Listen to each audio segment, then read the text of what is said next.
আপনি এখন কি চান? মতিউর রহমান নিজামীর নির্দেশে বেড়ার আসাদ, জামরার শামসুল আর বাউসগাড়ির আমানুল্লাহ এরা পাকিস্তান বাহিনীকে সঙ্গে করে আনে এখানে শত শত লোককে মারে, ঘর বাড়ি পোড়ায়। তার মধ্যে এখানেই আমাদের প্রায় 800 লোক দুটি মানে ড্রেনের মধ্যে পুঁতে রাখি। কবরস্থানে একটা কবরের মধ্যে 3-4 করে লাশ আমরা ঢেকে রাখি। তারপরে এখানে আপনার ওই যে ভিটেরা আছে ওখানে লাশ আছে, ওই বলরাম রায়, ক্ষুদিরাম রায় আর দিলীপ। ওরা তিন বাপ বেটা, ওদেরকে আগুনই পোড়ায় মারে। গোপাল আপিত নামে এক ওখানে ভিটে ছিল, ওই ভিটে একটা কুয়ো ছিল, ওই সম্পূর্ণ বহুত মানে অগন্তি লাশ আর কি ওই কুয়োর মধ্যে রেখে কুয়োটা ঢেকে দেওয়া হয়। সারা মানে 2টা পর্যন্ত ওরা এখানে ঘর বাড়ি পোড়ায় এবং মানুষ মারে এবং নারী নির্যাতন করে। আমি 71-এর সময় ওই নিজামী আমাদের বাড়িতে থাকতো, আমার আব্বার সঙ্গে তার একটা সম্পর্ক ছিল, একই গ্রামের লোকজন। সে এসে বুঝাইতো যে এই রাজা করে গেলে এটা ভালো হবে, একটা চাকরি হবে, তোমাদের সুযোগ সুবিধা পাবা, অনেক কিছুই হবে আর কি। এই প্রলোভন দিয়ে আমাদের রাজা করে ভর্তি করাইছিল। আওয়ামী লীগ মারার জন্য মতিউর রহমান নিজামী এই গ্রামে রাজাকার দিয়ে মানে অত্যাচার আরম্ভ করে দিল। তখন আমাকে মানে যে একজন বলল যে আপনি যদি যান তালিবারে গ্রামে আমরা বাঁচি, না আপনার আনসার ট্রেনিং আছে, আপনার অভ্যাস আছে, আপনার বন্দুক ফুটে থাকবেন, আপনি একটু যান। তো আমি গেলাম, পেটের দায়ী তখন চলে গেলাম, যাই 1 মাস ছিলাম। আমি মানে চৌকিদারি করতাম, দফাদারি করতাম আর কি। পরে তো করার পরে শেষমেশ করলাম যে মিলিটারি গন্ডগোল লেগে গেল, 71 আরম্ভ হয়ে গেল। ওই জন্য করলাম যে আমি তো এই চাকরি করতে পারবো না, কারণ আর্মি সামনে অসুবিধা দেওয়ার জন্য। শেষে করলো যে চেয়ারম্যান করলো যে আমি আইডেন্টি কার্ড করে দিচ্ছি, কার সই আছে, নিজামী সাহেব সই আছে, অসুবিধা নেই। বাবলু রাজাকারও আসলে আমার সাথে, তারপরে কার্ড ওই সই টই করে দিল, আইডেন্টি কার্ড নিয়ে তার পিছনে পিছনে থাকতাম, বডিগার্ড থাকতাম চেয়ারম্যানের, বুঝলেন, বডিগার্ড থাকতাম, কোনো অসুবিধা হয়নি। তারপর যখন করমজা অপারেশন হইলো ওই সময় ভারতে গেলাম বলা চলে ভয়তে। 71 সালে আমি রাজাকার ছিলাম এবং ওই সময় আমি বোয়ালমারি মাদ্রাসার ক্লাস 9-এর ছাত্র ছিলাম। তো আফসার চেয়ারম্যান নিজামী সাহেবের নির্দেশে আমাকে আর্মিদের ট্রাকে উঠায়ে নিয়ে কাশীনাথপুর ক্যাম্পে জমা দেয়। সেখানে 1 মাসের ট্রেনিং হয়। এরপর ওই সন্ধ্যা গ্রামে নিয়ে যায়, সেখানে ওই নাইটে ব্রিজ পাহারা দেওয়া হতো। তারপরে পাবনা ডিগ্রি কলেজে ট্রেনিং দেওয়ার জন্য নিয়ে যায়। এর মধ্যে দেশ স্বাধীন হয়ে গেছে। তারপরে আসে ওই নিজাম বাড়ির কাছে সারেন্ডার করার পর বাড়ি গেছি। বাড়ি যাওয়ার পর কিছুদিন পর প্রশাসনের লোক আমাকে অ্যারেস্ট করে কোলাবরেটর আইনে। অ্যারেস্ট করে চালান দিলে আমি 11 মাস পাবনা জেল কারাগারে আবদ্ধ ছিলাম। নিজামী সাহেব ভাদ্র মাসে নৌকায় উঠে ওই কালুসর বাড়ি পুঁটিগাড়া তার বাড়িতে যায়া তখন তার 2টি হরিণ পেল, হরিণ 2টে নিয়ে আসলো, আর তার 2টে মেয়ে পাইছিল, সেই মেয়ে 2টাকে নিয়ে আসলো। সাত্তার, ইসাক আর বক্কার এই এঙ্গরো আর গোপীনাথপুরীর কয়েকজন, সেগুলোর নামই আমার মনে নাই। আর কতক মরিয়ে গেছে বুঝলেন, সামাদ, সন্ধ্যার সামাদ, এরাই সব জায়গায় নিয়ে আসছিল। নিয়ে আসে হরিণ 2টা হাই স্কুল ফিল্ডে জবাই করে। কে জবাই করলো? ওই নিজামী সাহেব জবাই করতে। মেয়েদের কি করলো? মেয়েদের আর্মির সৈন্যরাতে ধরে দিল, তারা কি করলো না করলো ওটা তার করে ফেলল না। 71-এ নিজামী সাহেব আমার জানা মতে উনি ওই 12 পাঞ্জাব এবং বেলুচিস্তান আর্মিদের সঙ্গে সার্বক্ষণিক যোগাযোগ করতেন। এখন কোথায় কি অপারেশন কি করতে হবে, কোন এলাকায় কি করতে হবে, সম্পূর্ণ দিক নির্দেশনা উনি দিতেন। 1971 সনের 16ই আগস্ট একটি সংবাদ সংগ্রহের জন্য বেড়া আসি। বেড়া আসার পরেই আমি রাজাকার আল বদর বাহিনীর হাতে ধরা পড়ি।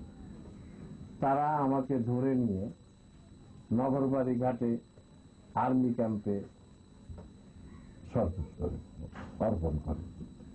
সেখানে আমাকে শারীরিকভাবে পাকিস্তানি আর্মি এবং রাজাকার আল বদর বাহিনী চরমভাবে নির্মমভাবে নির্যাতন করে এবং জ্বলন্ত সিগারেটের আগুন দিয়ে আমার সারা শরীর জ্বলতে দেয়। ওখানে মতিউর রহমান নিজামী উপস্থিত ছিল। আমি প্রাণে বাঁচার জন্য তাকে অনেক কাকুতি মিনতি করি প্রাণ রক্ষার্থে, কিন্তু সে আমার কোনো অনুরোধের কর্ণপাত করে নাই। শেষ মুহূর্তে আমাকে শারীরিকভাবে নির্যাতন করার পরে আমার হাত পা বেঁধে ফেরির উপর থেকে নগরবাড়ি ঘাটে যমুনা নদীর মধ্যে নিক্ষেপ করে। আল্লাহর অশেষ কৃপায় ওখান থেকে বেঁচে আসি। তখন থেকে মতিউর রহমান নিজামী বেড়া, সাথিয়া এবং পাবনা অঞ্চলে মৎস্য রাজাকার হিসাবে পরিচিত। এই অঞ্চলে যত নির্যাতন, গণহত্যা, মুক্তিযোদ্ধাদের হত্যা, অগ্নিসংযোগ সমস্ত কিছু নিজামীর নির্দেশে এবং তার নেতৃত্বে ঘটেছে। আপনারা পাশে দেখতে পাচ্ছেন ইছামতি নদী, এখানে বহু মানুষকে এই রাজাকার আল বদর পাকিস্তানি বাহিনীরা মেরে এখানে ফেলে দিচ্ছে। নিজামী নিজের গ্রামে বটেশ্বর নামে শক্ত সামর্থ্য একজন মুক্তিযোদ্ধা ছিল। তাকে নিজামী ধরে নিয়ে তার নির্দেশে সাত্তার কমান্ডার পাকিস্তান আর্মির সাথে তুলে দেয় এবং তাকে হত্যা করা হয়। এবং তার স্ত্রী এখনো বর্তমান। তার স্ত্রীর কাছ থেকে আমরা যদি সে নির্ভয়ে কথা বলে, এই কথাগুলো আরো বিস্তারিত বলতে পারবো। মাসিমা, আপনার স্বামীকে কারা কখন হত্যা করেছিল? আমার স্বামীকে রাজাকাররা ছিল, সাত্তার রাজাকার, আনমত্য রাজাকার, আরো অনেক অনেক রাজাকাররা ছিল। অনেক লোক ছিল সাথে, তখন বহু রাজাকার ছিল। এই দুটি নাম করা তারা লিডার ছিল। এটি আমার স্বামীর ছবি। আমার স্বামীর নাম বটেশ্বর সাহা। আমার স্বামীকে যখন মেরে ফেলায় তখন আমি বাচ্চা কাচ্চা নিয়ে, তিনটি মেয়ে, একটা কোলে ছিল, একটা হাঁটা শিখছে, একটা একটু দাঁড়ানি শিখছে। তখন যে আমার কত কষ্ট গেছে সে একমাত্র উপরে আল্লাহ ছাড়া কেউই নাই। আমি ওই বাচ্চা কাচ্চা নিয়ে মানুষের দ্বারে দ্বারে কত কষ্ট করেছি আর কত কি দেখেছি যে এই বাচ্চা নিয়ে আমি কি করে মানুষ করব। আমার তাই যে একটা ছেলে সন্তান রইল না, যে আমি সেই ছেলে সন্তানে দিয়ে আমি আমার ভবিষ্যৎ হবি। আজ আমি এখনো আমি কষ্ট করতেছি, এখনো আমি সেই মানুষের দ্বারেই আছি। এখনো আমার তো কেউই নাই যে আমার সেই বিচার করি আমার স্বামীর হত্যাকারীদের নিবি, হত্যাকারীদের তার মারি ফেলাইছে, সেই হত্যাকারীদের তার শাস্তি দিবি, যে এরকম তা মারি ফেলাইলো কি কামে, কিসের জন্য? সে তো বিনি অপরাধে মারি ফেলাইছে, তার তো কোনোই দোষ ছিল না। আপনি জামাতের আমির মতিউর রহমান নিজামীর যুদ্ধাপরাধ সম্পর্কে কি জানেন? মানে উনি মৌলানা মতিউর রহমান নিজামী ইসলামী ছাত্র সংঘের সভাপতি থাকাকালীন অবস্থায় জামাতে ইসলাম আমাদের মুক্তিযুদ্ধের বিরোধিতা করে এবং তারা পাকিস্তান সমর্থন করে। তাদেরই ছাত্র সংগঠন এই ইসলামী ছাত্র সংঘ, তারা তখন আলবদর বাহিনী নামক একটা বাহিনী গঠন করে। এই আলবদর বাহিনী গঠন করে তারা প্রশিক্ষণ নেয় পাকিস্তান সেনাবাহিনী থেকে। প্রশিক্ষণ নিয়ে তারা যুদ্ধে এবং পাকিস্তান সেনাবাহিনীর যে নির্যাতন, নিপীড়ন, অগ্নিসংযোগ, ধর্ষণ, এগুলাতে তারা সহযোগিতা করতে থাকে এই আলবদর বাহিনী। ঠিক ডিসেম্বরের কিছুদিন আগে, আমরা তো 16 ডিসেম্বর স্বাধীনতা পেলাম, নভেম্বর, অক্টোবর এই সমস্ত মাসগুলা থেকে তারা শুরু করলো নির্বিচারে সাধারণ মানুষকে খুন করাবি।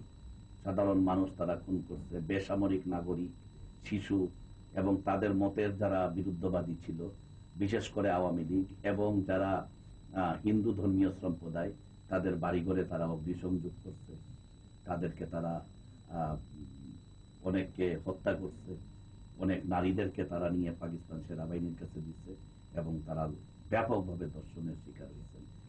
আপনি যে নিজামীকে যুদ্ধাপরাধী হিসেবে চিহ্নিত করছেন, তো আপনার কাছে এর এগেইনস্টে কি কি প্রমাণ আছে? হ্যাঁ, নিজামী সাহেব যে যুদ্ধ অপরাধী, এটার অনেক প্রমাণই আমার কাছে সংগ্রহ আছে। তার মধ্যে অন্যতম একটা প্রমাণ হলো যে আমি তখন ইসলামী ছাত্র সংঘ করতাম, মৌলভীবাজারে তখন থাকতাম। তো আমাকে মৌলভীবাজার জেলা ছাত্র সংঘের সভাপতি, উনি নাম হইল সিরাজুল ইসলাম মতলিব, এখন জামাতের কেন্দ্রীয় সংগঠনের সাথে উনি জড়িত। উনি যে সিরাজ ইসলাম মতলিব আমার কাছে যে চিঠি লিখছিলেন, এই চিঠিটা আমি তোমাদেরকে দেখাচ্ছি। প্রিয় মেজবা ভাই, আসসালামু আলাইকুম। আগামী 10ই আগস্ট পূর্ব পাকিস্তান ইসলামী ছাত্র সংঘের সিদ্ধান্ত অনুযায়ী ছাত্র সংঘের সকল নেতাকর্মীকে আলবদর বাহিনীতে যোগদানের জন্য সিদ্ধান্ত দেওয়া হইয়াছে। 10ই আগস্ট আপনি পাকিস্তান সেনাবাহিনীর মৌলভীবাজার কমান্ডের অফিসে সকাল 10টার মধ্যে মেজর ফখরুল ইসলামের সাথে সাক্ষাৎ করিয়া যোগদানপত্র গ্রহণ করিবেন।